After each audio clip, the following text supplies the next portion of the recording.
tuje imbere yawe. Mana turagushimiye, tugushimiye umugambi wawe mwiza, tugushimiye imbaraga zawe zikomeye, tugushimiye karo urinda, tugushimiye karo watwimanye, tugushimiye karo watuzigamye, tugushimiye ko warinze igihugu cyacu ukarinda itorero natwe ukaturinda. Nushimwe nabwo icyubahiro. Nyemera Kristo umuntu wese ugiye gukurikirana ijambo ry'Imana, harimo kuramya no guhimbaza, harimo inama n'ibindi bitandukanye. Reka buri muntu wese ahemburwe n'uyu mwanya, imbaraga z'Imana zize kuri buri muntu wese. Mwami tuguhaye ikaze mwami, ngo bane natwe muri byose, mu izina rya Yesu Kristo wa Nazareti, amen. Ingororano zirahari kuba kumenye Imana, zirahari ingororano zirahari kuba kumenye Imana, zirahari ingororano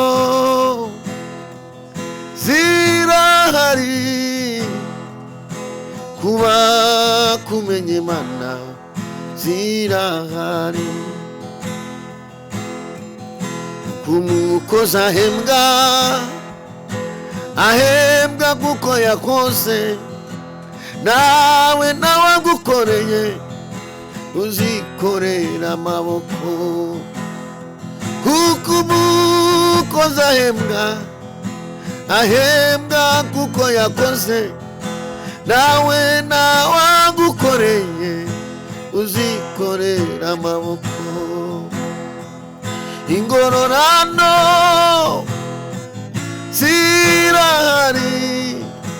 zirahari kuba kumenye Imana, zirahari. Ingororano zirahari kuba kumenye Imana, zirahari kuba kumenye Imana, zirahari kuba kumenye Imana, zirahari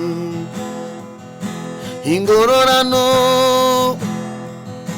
zirahari kuba kumenye Imana, zirahari ingororano zirahari kuba gukoreye Imana, zirahari nawagukoreye uzigera ureka, nawakuvugiye Mana we uzigera ureka. Umuntu wese wagukoreye uzamwubahisha, umuntu wese wagukoreye uzamwubahisha. Nawagukoreye uzakogwa n'isoni, umuntu wese wagukoreye uzamwubahisha. Umubyeyi wagukoreye uzamwubahisha, umugabo wagukoreye Mana uzamwubahisha. Umubyeyi wagukoreye yo uzamwubahisha. Umuntu wese wagukoreye uzamwubahisha. Umuntu wese wakuvugiye uzamwubahisha. Ingororano zirahari kuba kumenye Imana, zirahari yo ingororano zirahari kuba kumenye Imana, zirahari ingororano zirahari kuba kumenya Imana zirahariyo. Umugabo wakubahishije uzamuha ingororano, umubyeyi wakubahishije hari ingororano, uwemeye akava mu byaha agagukurikira uko byamera kose uzamwubahisha, naho yaca mu bikomeye abantu bakabona ko asebye, naho inshuti zose zamuvaho ujya uba uri kumwe nawe, naho yaca mu bikomeye abantu bakabona ko asebye, inshuti zose zikamuvaho ujya uba uri kumwe nawe. Ntawagukoreye uzakorwa n'isoni yo, uko byamera kose ingororano zirahari. Ntawagukoreye uzakorwa n'isoni, uko byamera kose ingororano zirahari. Asharabori amanola rere fairemo. Imana ishimwe, Imana ishimwe, habwa icyubahiro Uwiteka.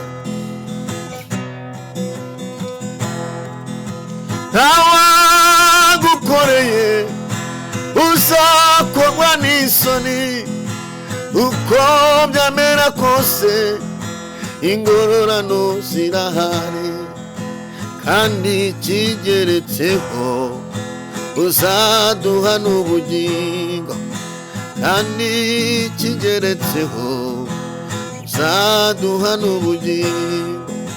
Tukiri muri ubu buzima imfizi zari naziburuyenzi, mwami wanjye ukiduhetse izo nazo ni inyungu.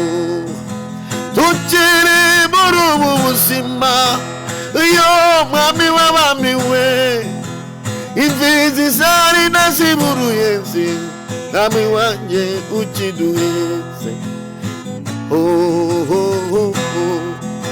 Ibyo nabyo ni inyungu. Ntawagukoreye uzakorwa n'isoni, uko byamera kose Mana we ingororano zirahari. Ingororano, ingororano, ingororano zirahari. Ingororano, ingororano zirahari. Hallelujah! Ingororano zirahari. Nshuti wo nkurikiye, umuntu wese nkurikiye, ndajya nkubwire ko ingororano zihari. Nimba wariyemeje ukava mu byaha, ukava mu bibi, ugakurikira umwami Yesu, ndagira nkumenyeshe ko utayobye. Umurongo watangiye ugumemo. Ntukangwe n'urusaku, ntukangwe n'ibyo uri kubona bikomeye, ntukangwe n'amagambo ariho, ntukangwe n'abagusakuriza. Umurongo watangiye ugumeho. Ingororano zirahari. Umuntu wese yakora arahembwa.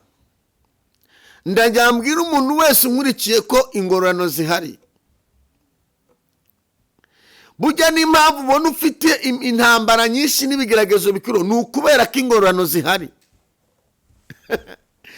Burya impamvu ubona ufite ibigeragezo, ufite ibintu biguhiga, ntongeye ngo hari ikindi, ni uko hari ingororano.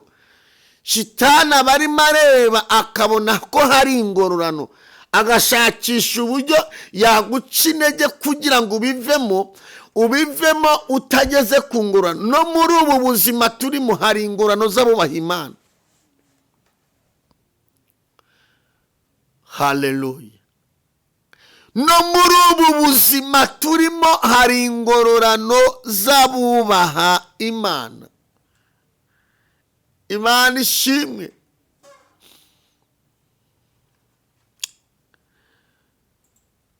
Hari igihe umuntu akorera Imana agatinda mu rusengero, ndetse abantu bakanamuhimba n'amazina. Iyo ugize amahirwe yo guhimba ameza, hari igihe umuntu ukorera Imana mu rusengero ukamenyekana ku bigeragezo. Ubundi tuzi ko abantu mu nzu y'Imana bamenyekana ku byiza, babaye abaririmbyi bakomeye, babaye abahanuzi, babaye abashumba bakomeye. Ariko hari igihe ukorera Imana ugata no mu rusengero ukamenyekana ku bigeragezo. Abantu bakamenya ko utinzemo nta kazi ugira, abantu bakakumenya ko utinzemo utarashaka, abantu bakakumenya ko utinzemo wambara umwenda umwe, abantu bakumenya ko utinzemo uba muri ghetto, ugatinda abantu bakakumenya, na korali zikakumenya, abantu bakakumenya. Ubukwe bwaba mu rusengero ntibagutumire kuko wamenyekanye ku bigeragezo. Iyo ukomeje kunamba kuwiteka, iyo ukomeje kunamba kuwiteka, ba bantu bose baguhimbye amazina, ijuru rirabakusanya bose rikabakusanya. Uku kwezi ndi ubu Mwuka Imana mata kubwira abantu ko ingorano zihari. Ejo nabwiye abantu kuri Zoom, ndababwira ngo Imana igiye kuzatabara abantu b'Imana. Umurozi ukurwanya n'umwanzi wawe ahinda imishyitsi imbere yawe. Hari ukuntu Imana itabara umuntu ukurwanya agatengurwa akagwara malaria kandi nta malaria afite. Ingororano zabo baha Imana zirahari. Ndabwira urubyiruko, ndabwira abagabo, ndabwira abasore, iyi Mana ntabwo ari y'abakuze gusa. Rubyiruko munkurikiye, bantu bato mukinkurikiye, iyi Mana ni y'abantu bose. Noneho akarusho, iyo uyikoreye ukiri mutoya, uba ufite igihe cyo kubaho neza mu munezero. Ingororano zirahari. Muri ijambo ry'Imana tubona abantu bakoreye Imana, Imana irabagororera. Tubona abantu bajya kora Imana, ingororano zirahari. Ntukagishwe n'amajwi y'abadayimoni akubwira ngo iyahure, ishingire, subira inyuma. Ingororano zirahari. Tumaze kuri minima ngo ntagukoreye ngo yikore amaboko. Ingororano z'Imana zirahari. Soko nizihari. Wagize ngo se nubwo ubona Imana yagucecekanye, igucecekanye se idafite? Reka mbabwire, iyo umurokore, umuntu usenga by'ukuri, iyo atinze gusubizwa, akantu kumve neza, iyo atinze gusubizwa haba hari kuza icyo bita ikamyo. Mu buryo nk'uko bari ikamyo yikoreye. Noneho abantu basubizwa vuba vuba, haza utuvatiri. Buriya kavatiri ugashyiramo umufuka wo kawunga n'umuceri n'isukari, kakaba karuzuye. Ibyo ntabwo wabirya n'amezi angahe, ni ukwezi kumwe ubaye uhangiza. Ariko ikamyo, nubona uri gutinda, icyambere ntuzakore ikosa ryo kwikoraho. Nubona papa ari gutinda kugusubiza, ukabona ijuru riri gutinda kugusubiza, ntuzakore ikosa ryo kwikoraho ngo utsikire, kuko nutsikira bazagusibiza. Iyo utsikiye ukajya mu byaha, ijuru ntabwo riragusibiza. No mu mashuri bisanzwe barasibira, no mu bintu by'Imana naho iyo utsikiye urasibira. Ndabwira umuntu wese nkurikinga Imana kwinde gutsikira mu izina rya Yesu. Iyo rero witwaye neza, utuvatiri ducaho tukajya ducaho, umuntu agashimana k'Imana amasenkani, tugahereza Imana icyubahiro. Ndashima Imana ko ndangije kwiga, tugahereza Imana icyubahiro. Amashuri se n'amashuri. Ikamyo yije rero, hajya kumva umuntu arimo aravuga ngo byarandenze mw'abantu mwe, nabuze kuntu nabigenza. Hari umwana amerwa gusengera, haza ikamyo, abona akazi hanze, abona fiyanse hanze, bizira rimwe. ikamyo nubona utinze gusubizwa. Naraye senze navuye hano nko mu masaa 7. Nubona utinze gusubizwa, umwuka w'Imana yakuntumye ngo umenye ko hari ikamyo. Papa azaza yikoreye, azikoreza ikamyo iraje. Nimvuga ikamyo byumve mu buryo bw'umwuka, ntujye ngo ni yakamyo hano hirya. Ni ikamyo umuntu yikorera we. Ni ikamyo Imana izana ikazana, harimo yewe data we, harimo ibyo ushaka, harimo n'ibyo udashaka. Uzajye kuri Majegure bikamyo. Ikamyo y'ipakuru. Ujya kubona bapakuremo imodoka nk'enye. Mwumve ikamyo. Ukabona bapakuremo amateleviziyo, ukabona bapakuremo imiceri, ukabona bapakuremo amasukari, ukabona bapakuremo amasima.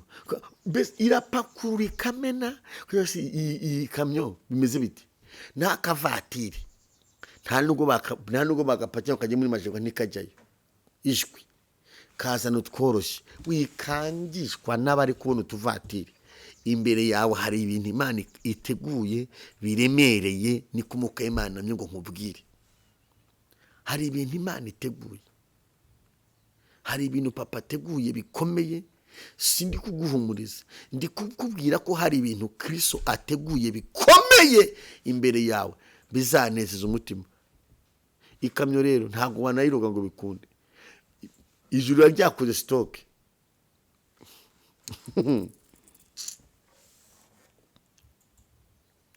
Ijambo ry'Imana muri Yesaya, igitabo cy'umuhanuzi Yesaya, ijambo ndarikunda, ibice 3 ku murongo w'10. Hari ijambo rivuga ngo muvuge ko abakiranutsi bazagubwa neza, kuko bazatungwa n'imirimo y'amaboko yabo. Ariko umunyabyaha abonye ishyano azagubwa nabi, kuko azahabwa ibihembo by'ibyo yakoze. Ndababwiza ukuri, umukiranutsi, muvuge ko abakiranutsi bazagubwa neza. Umukiranutsi nubwo hari igihe aca mu bigeragezo, nubwo hari igihe uyu munsi ntabwo abantu bari guha agaciro gukiranuka, ariko nijye nkubwiye ko gukiranuka niyo nzira yonyine ibitsa amahoro. Isi nta mahoro ifite, ariko mu gukiranuka habitsemo amahoro. Niyo nzira ibitsa amahoro. Isi nta mahoro ifite. Mu muryango wawe nta mahoro uzahabona, ariko niwinjira mu gukiranuka uzahasanga amahoro. Isi ntabwo ifite amahoro, iri kudandabirana, ariko niwinjira mu gukiranuka uzahasanga amahoro. Kandi mu buzima nawe ikintu gihenze mu isi umuntu abura bikayibazo ni amahoro. Iyo umuntu yabuze amahoro, tayari n'urupfu rwamwegereye. Iyo umuntu yabuze amahoro, ntiyaseka, ntiyakishima. Iyo umuntu yabuze amahoro, aba yabaye nk'imfubyi. Yesu rero niwe utanga amahoro, kuko ijambo muvuge ko abakiranutsi bazagubwa neza. Gukiranuka kwakira amahoro ukagubwa neza. Nimba hari ibintu bigoye, nuko mu buzima umuntu ataguwe neza. Yesu nagwe kugubwa neza mu izina rya Yesu. Gukiranuka bizana kugubwa neza. Iyo dukiranutse, Kristo arareba akamenya ibiri gutuma tutagubwa neza. Gukiranuka kwanjye, gukiranuka kwawe bituma Imana ireba, bituma umwami Yesu areba, akareba akamenya ahantu, akamenya ibintu biri gutuma utagubwa neza, akamenya uri gutuma utagubwa neza, akamenya uri kuruga, akamenya ugutereza umutwe, akamenya uguca umugongo, akamenya abagambana, kubera ko twakiranutse. Iyo dukiranutse, gukiranuka biduha kugira izindi mbaraga, tukagira abandi basirikare, abantu batabonesha amaso. Iyo twakiranutse tugira amavubi atudomera abanzi, abantu batabasha kubona. Ndakwifuza gukiranuka. Iyo twakiranutse tugira ubundi bwiza tutavanye mu mavuta. Iyo twakiranutse, iyo tugira ubwiza abantu bakajya twifuza. Umuntu akajya kureba turi umuntu akoze kari mwiza. Ndakwifuza gukiranuka.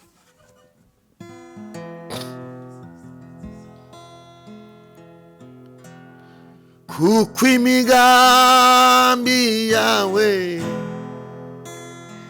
ari myiza kuri njye, nzakomeza nkwizere kuko utayobya. Nzakomeza nkwizere kuko utayobya. Kuko imigambi yawe ari myiza kuri tweyo, nzakomeza nkwizere kuko utayobya.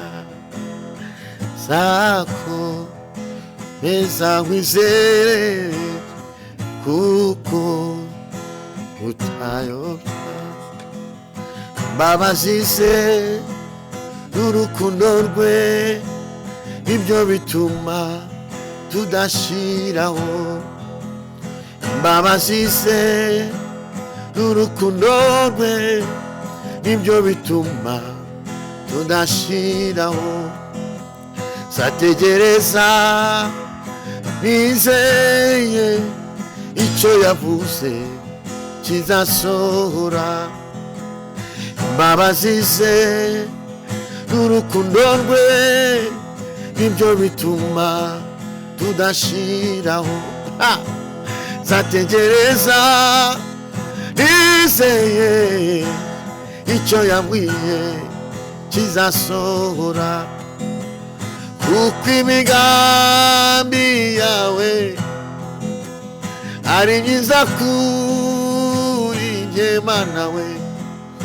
Kuko imigambi yawe ari myiza kuri tweyo, nzakomeza nkwizere kuko utayobya. Nzakomeza nkwizere kuko utayobya. Amamara wamamare, amamara wamamare, amamara wamamare, amamara Yesu we wamamare. Amamara wamamare, amamara wamamare, amamara Jehovah Rafa, amamara wamamare, amamara gitere wanje, amamara wamamare, amamara wamamare, amamara wamamare, amamara kubw'imirimo yawe, amamara wamamare, amamara wamamare Mana, amamara ya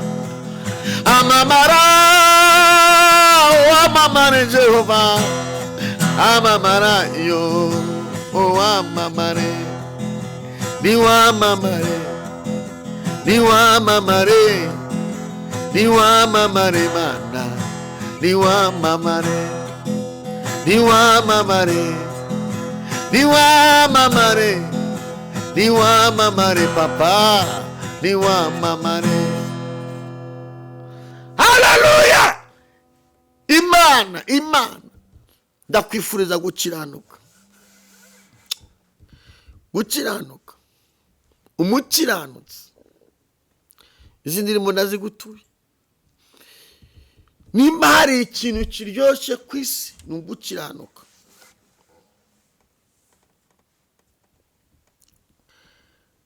Narahesenze umwuka w'Imana arambwira ngo isi yabuze ubuhungiro. Umwuka w'Imana arambwira ngo nimbwire abantu bahungire kuri Yesu. Abantu bafite ubwoba, abantu bafite ibibazo, abantu umva, ahatari uburwayi hari inzara. Udafite inzara afite amadeni, udafite amadeni mwami Yesu imibare ni myinshi mu mutwe. Udafite imibare imyaka iri kumusakuriza. Isi ifite ibibazo, ariko dore ahantu wahungira ibibazo ni muri Yesu. Ni muri Yesu, ni muri Yesu, niho honyine wabonera amahoro. Ni muri Yesu, ni muri Yesu, niho honyine wabonera amahoro.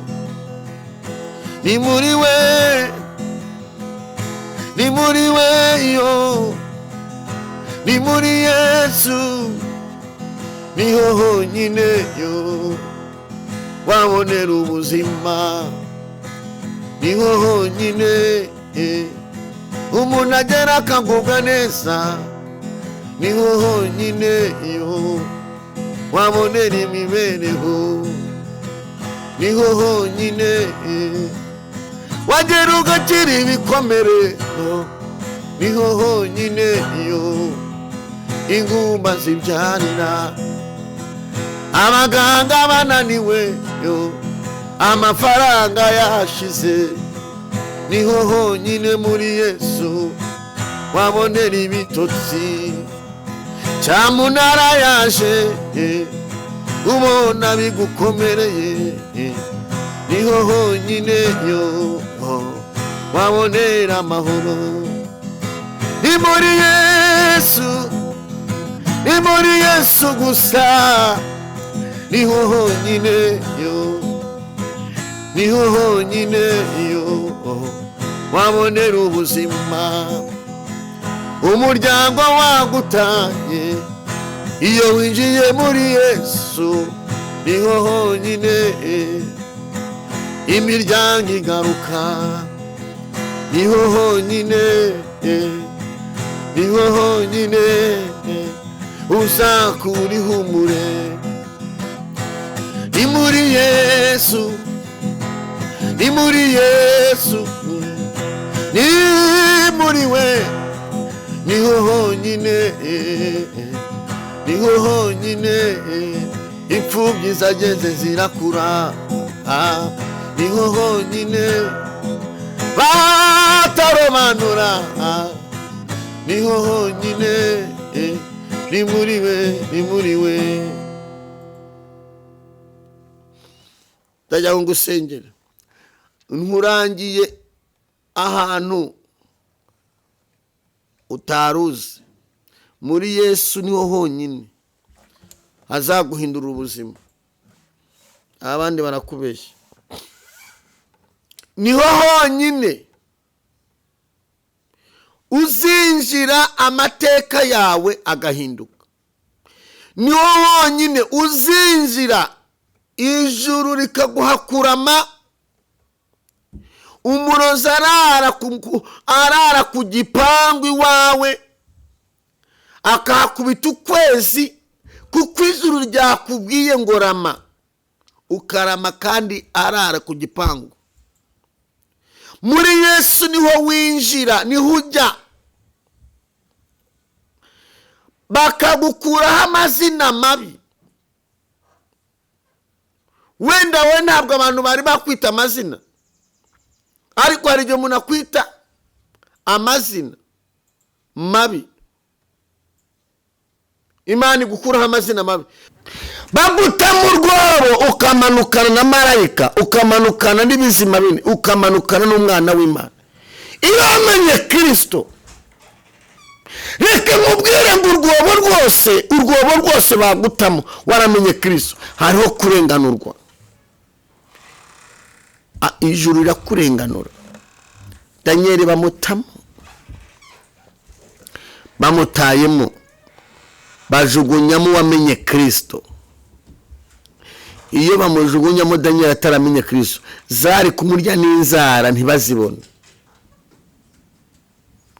Bamutayemo, basanga uyu muntu, ijuru rirebye risanga Daniel hari ibyo yigomye, risanga Daniel yigomye ibyaha, yigomye ubusambanyi, yigomye ubujura, yaretse ubujura, areka ubusambanyi, areka ibyaha, areka kwikinisha, areka ibiyobyabwenge, areka urumogi, areka ibitabi, arareka.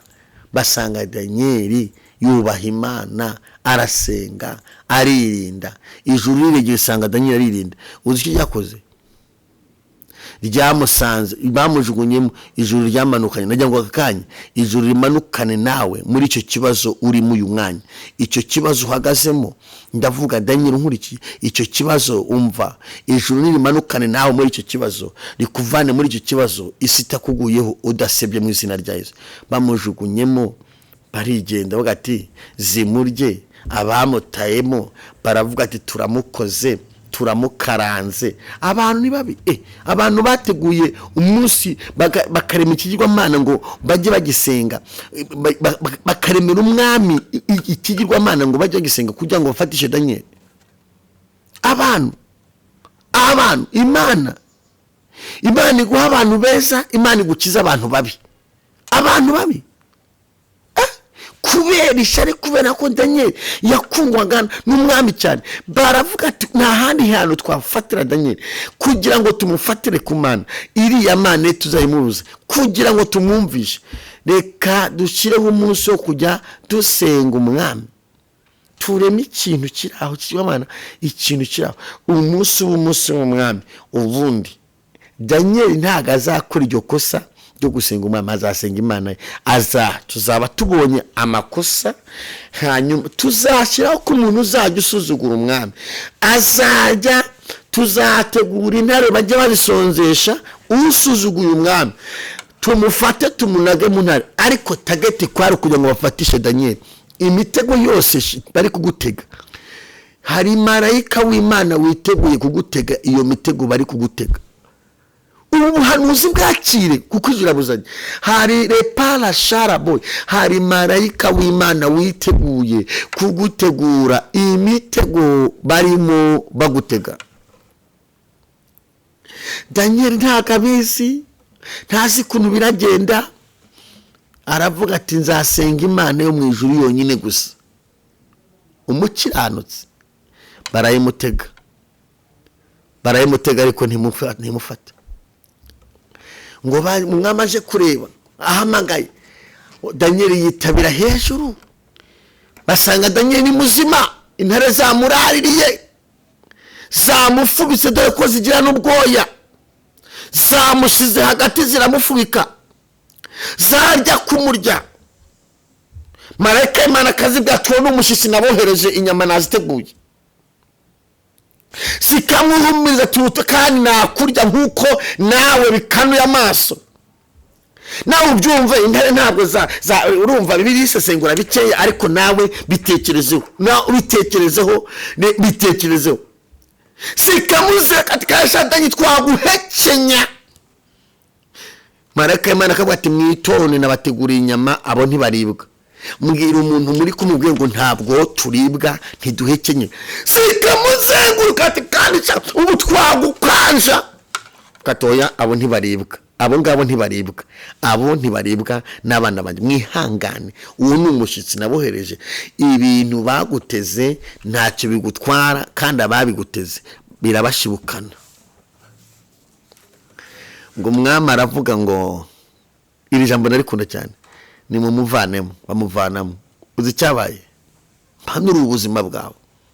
harageze ko ibiguhiga ibyo urwo bagucukuriye ari bo barujyamo. Umwami aravuga ngo ababikoze mugende mubazanane n'abagore babo n'abana babo. Abarinzi bashinzwe kurinda umwami bagenda birukanka bajya kureba abagabo bagambaniye Daniel. Niho ngiye gusoreza werase bajya kubareba, kubera ko bari abagabo barago bamenye amakuru ko Daniel yavuyemo, baje bafite ibyiringiro bavuga ati ziranye ntabwo ziryana, twari tuzi ko ziryana.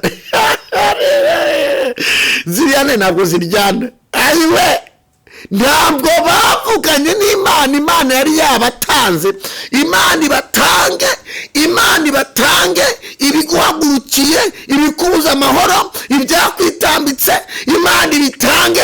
Rabone shalamandola ipona lawa enemango de kosikade, ibituma ibifo udakizwa, ibituma utabisabana n'Imana. Imana ibitanga. Bazavuga n'abarinzi bavuga ati story hari turikada Daniel yavuma ari muzima, muhumure namwe murararamo. Urumva ntiberekwa n'abarinzi.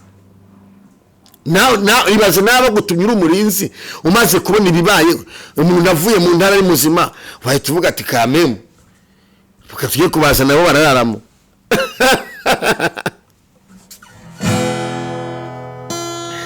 Sokimari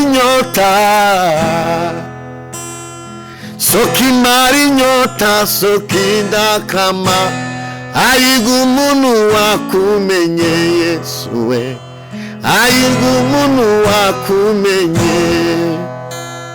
Sokimari nyota sokinda kama ayigu umuntu wakumenye Yesu we, ayigu umuntu wakumenye, ayigu umuntu wakumenye, ayigu umuntu wakumenye. Ngo barabazana bazaga ati muhumure ntacyo zibatwara, na Daniel yarayemo, nguriya yarayemo, namwe barabajugunyamo ntabwo zirabarya. Bibiliya yarambwiye ngo ntabwo intare zarindiriye ko bagera bakoza ibirenge byabo mu rwobo, ngo zabasamiye hejuru, ziramenagura amagufa, zirabatanyaguza, zirabarya.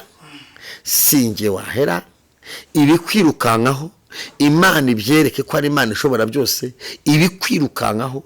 Yewe data we, ngiye kuvuga Imana ibivunira umuheto, ibikwirukankaho. Zarabariye.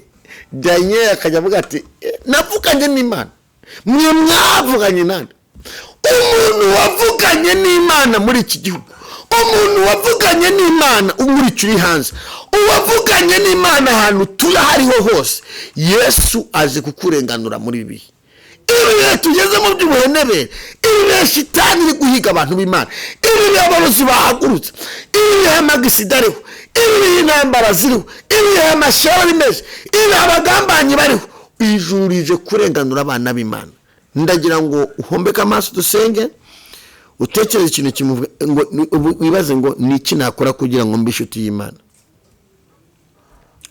Niki nakora ngo mbe inshuti n'Imana. Kumukiranutse arenzwe. Icyo gukora nta kindi ni ukwikura mu byaha. Kuva mu byaha niki? Ni ukugira amahitamo meza yo kuba ngo ibi byaha sinzongera kubireka. Nujya amahitamo meza, wowe nkurikiye ukeneye gukizwa. Shaka kuba ari ubwa mbere wumvishe gusengarwa, shaka kuba usanga uyumva, Imana igumugisha, wowe usanga utwumva udukurikirana. Mbona no ushima n'abantu mwese mwakoze subscribe, ndetse n'abantu bajya bafata ijambo ry'Imana mukarisharinga ku bandi. Imana ibaho umugisha. Wowe nkurikiye utarakizwa, suramo aya magambo, vuga ngo Mwami Yesu, ndi imbere yawe, ndi umunyabyaha, mbabarira ibyaha byanjye byose, ibyaha nakoze byose ubimbabarire. Kura mu gitabo cy'urupfu, unyandike mu gitabo cy'ubugingo, umpindurire izina. Fata amateka yanjye mabi uyahambire, uyajugunye kure, unemera amateka meza mazima y'abana b'Imana. Vuga ngo urakoze Uwiteka kumba wari ibyaha byanjye, umpa imbaraga z'umutima zo kutazabisubiramo, umpe kugira amahitamo meza yo kudasubira mu byaha, umpindure Mwami, unkoreshe ubutware. Igihe nataye kirahagije, makuba mushasha mu muryango wanjye, muri sosiyete, mu kazi, muri famiye, ku gihugu, kwitwara abantu nibambona babone ndi cyitegererezo, ndi umuntu ushimwe, ndi umuntu ufite imbuto z'uyibza. Urakoze Mwami kumbara ibyaha byanjye mu izina rya Yesu, amen. Reka ngusengere. Mana, mu izina rya Yesu Kristo wa Nazareti, uri Imana y'ububasha, uri Imana ikomeye, uri Imana ifite imbaraga, uri Jehova Rafa, uri Ashadayi, uri ibyiringiro by'abizera, uri Imana yo kwizerwa, uri Imana yo kwiringirwa, uhindura amateka. Babarira buri muntu wese waruhurikiye, ari uwasubiye inyuma, ari uwacitse intege, ari uvoboteye amasezerano, ari n'ukizwe bwa mbere, abo bose baha imbabazi. Ukibura gutanga imbabazi, sabye uburinzi ku muntu wese wubaha Imana. Umuntu wese wubaha Imana yakira uburinzi, yakira uburinzi bwo ku Mana, yakira ubutabazi, la shakita mandola, yakira uburinzi kandi umurwanire, umukubitire Satani, imbaraga zimurwanya uzimenagure, ibimubuza amahoro, ibyamwitambitse imbere, ibyitambitse ku bagabo, ibyitambitse ku basore, ibyitambitse ku itorero, ibyitambitse ku gihugu, ibirwanya umurimo wawe, rebere fire, ukubite wegezeyo. Shira uburinzi ku bantu bawe kandi Uwiteka Mwami udushoboze gukiranuka kugira ngo tuzabone ubwami bw'ijuru, ahazaza hacu hakomeza habe heza. Mwami Yesu Kristo, tugushimika wanye natwe kuva dutangiye kugeza dushoze. Mana twe muri byose mu izina rya Kristo Nazareti, amen. Imana ibaho umugisha abari badukurikiye mwese, abari mu gihugu cyacu cyangwa se hano mu mujyi wa Kigali cyangwa abari mu ntara. Ejo dufite umushyitsi udasanzwe, dufite umushyitsi, dufite n'umuhanzi, dufite ibihe byiza mu Rukiri, kuri ADPR Rukiri ya mbere. Ndakuraritse uzaze tubane gutangira ni saa 3, udukurikire. Kandi wowe waba uri kure utabasha gutana natwe, ukabukijwe, ushake umuntu, ushake urusengero kwegereye, ugenda ukirizwemo, ugenda wabwira ati ngena n'ijambo ry'Imana ndakizwa, narinje ngo mumbatize cyangwa se ngo munyakire. Yesu abaho umugisha, ijambo ry'Imana akagaruka. Kandi abifuza kudukurikira kuri Zoom namwe ni karibu. Zoom tuba kuwa mbere saa 3 z'umugoroba niho dutangira. Ushaka kubona link yacu ukayinjiraho kuri YouTube channel yacu, iyo turiho gusengerwa. Ushaka kubona no kuwa gatanu saa 2 z'umugoroba. Bye bye. Yesu ageneza bye.